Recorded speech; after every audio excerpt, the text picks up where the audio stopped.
Kadrlar yetishmovchiligi mavzusi. Bugungi kunni eng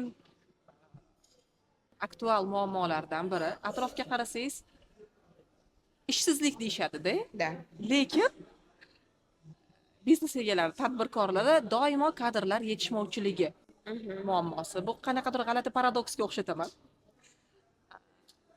Shu bilan birga yangi yetishib kelayotgan avlod xodimlari bir joyda muqim ishlamaydi. Va doimiy mana shunaqangi tadbirkorlar bilan uchrashuvlarda shu muammoni hamma ko'taraveradi. Utechka kadrov deymiz. Ketib qolaverishi, masalan, kompaniyani imiji qanchalik yuqori bo'lmasin, mavqei baland bo'lmasin, oylik yaxshi bo'lmasin, deylik sharoitlari zo'r bo'lsa ham, baribir o'shadan xodim ketishi kuzatiladi va bu o'sha kompaniyani baribir bir qaysidir ma'noda har doim bunaqa bezovta qilib turadigan yarasidek gapda. Nimaga shunaqa hozirgi kunda? Hozir bir 20 tacha muammo haqida gapirdingiz, bilasizmi? Ha, bilaman. Va bunga umumiy javob nima qilmayapman, kutmayapman. Tak, qarang, endi boshdan boshlaylik. Xodimlar nimaga topilmaydi? Nimaga defitsit bor? Defitsit har doim emas, to'g'ri aytdingiz, paradoksga o'xshaydi dedingiz. Aslida ko'pchilik qatta qidirishni bilmaydi. Aynan unga kerakli xodimni birinchidan qatta, ikkinchidan qanaqa qilib qidirishni bilmaydi. To'g'ri yo'llarini bilmagani uchun topa olmaydi. Va nuqul kadr yo'q deb tuyulaveradi. Aslida juda ham ko'p zo'r mutaxassislar Toshkentda hozir уже ta'lim darajasi ham oshgan, umuman olganda kompaniyalarni bu haqida ishchilarga beradigan sharoitlar haqida tasavvuri ham o'zgargan. Bu juda ijobiy deb o'ylayman. Lekin birinchi navbatda to'g'ri qidirish va kerakli joydan qidirishni bilish kerak. O'shanda muammosi ancha yechiladi. Ikkinchisi, qo'nimi yo'q deyapsiz-ku. Qo'nimida ham juda sabablar ko'p bo'lishi mumkin-da. Odatda hozir yoshlar deyapsiz, yoshlarni hayotini zavqli qilmasa kompaniyada zo'r sharoitlar yaratib qo'ysangiz ham, ko'p pul to'lasangiz ham zerikadi.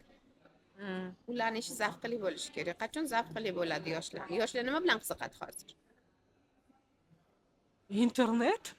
Internet, telefon, o'yinlar, to'g'rimi? Hamma yoqda shu. Ish qayoqda qoladi unda? Ha, musobaqalar, mana shunga o'xshagan narsalar. Chunki kompyuter o'yinlari-ku hamma yoqda.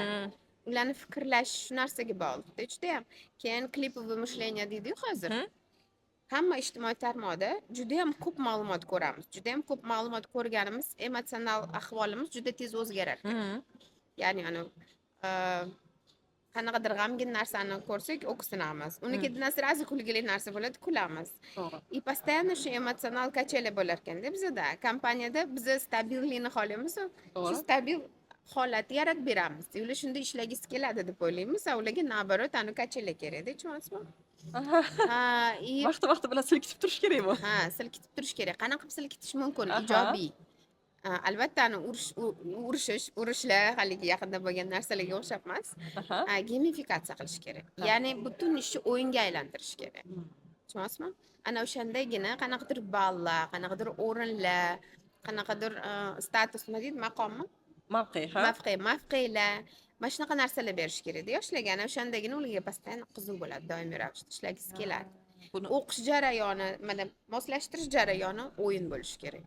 Qanaqadir bosqich oldi, qanchadir o'tdi, qanchadir ball oldi. Keyin yana qanaqadir bosqich o'tdi, yana ball oldi. Qanchadir ball yig'di, nimadir sotib oldi. Kompyuter o'yinlar shunaqa-ku. Ball yig'sang tam nimadir olasan, yana nimadirlar, daspexlar olishadi, shunaqa. Shunga o'xshagan kompaniyada nimadirlar olish mumkin. No kompaniya bu hamma narsani o'zining manfaatiga bog'lash mumkin. Ya'ni ular zavq bilan o'tadigan bo'lsa, demak ko'proq ma'lumot o'zlashtirishadi. Va yig'gan balliga yana kompaniyani nimadirini olish mumkin. Kiyimini yoki rahbar bilan nonushtani yoki dam kunini, yana shunga o'xshagan narsa. Bu hamma narsa baribir biznesning manfaatiga ishlaydi, tushunasizmi? Ularga postoyanni zavqli ishlash. Bu bir, ikkinchi eng katta xato. Bizning o'zbek bizneslarida xodimni uzoq qidirishadi, aytasiz, yo'q deysiz. Oylab qidirishadi. U kelganidan keyin to'g'ri munosabat qurishmaydi kelgan xodimga. Nimaga keldim bu kompaniyaga deydi. Yani men tikib o'tirgan, ana videom bor, rosa ko'p prosmotr bo'lgan. Stol qo'yib yuboringlar deydi. Ha, Bizlar o'zbeklar ko'rganman. shunaqada, yangi xodim keladi, stol qo'yib yuboringlar, beringlar, u tayinlab tursin. Men buni o'qib turgan hozir kelamiz deydi. Shu bilan bir kuni ketdi. Mana shu yoningdagilardan o'tiradi. ko'rib o'rganib Ha. ketasan-da. Ha, yoki rahbarga aytishadi, menga o'rgatgin deydi. U o'zi ishni qilib yotibdi. O'zbek biznesda hamma yoqda shunaqa ish taqsimoti yaxshi qilinmagan. Demak, uni ishi ko'p juda ham. Uni ustozlik qilishga vaqti yo'q, o'rgatishga. Sen ana uni o'rganib turgin, men vaqtim bo'lganda o'rgataman deydi.